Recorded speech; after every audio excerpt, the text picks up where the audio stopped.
Pwede po pagawa din para sa isang OFW. Ge.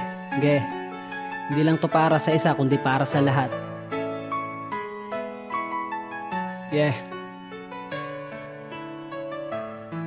Haragan.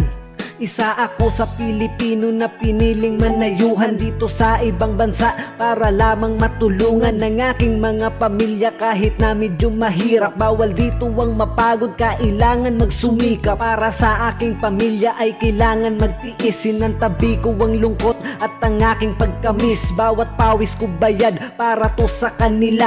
Ayos lang magsakripisyo basta kayo masaya. Kaya sana lang naman ay maintindihan nyo, kasi para sa inyo naman ginagawa ko. Minsan kami ay gipit din, meron kaming gasto. Kung di makapagbigay ay wag lang magtampo. Sobrang hirap ng lagay, kung sana ay alam nyo lang. Sana ay intindihin nyo din ang nararamdaman. Kamustahin nyo lang kami, ay ayos na yun sa amin. Kaligtasan sana namin inyo din ipanalangin.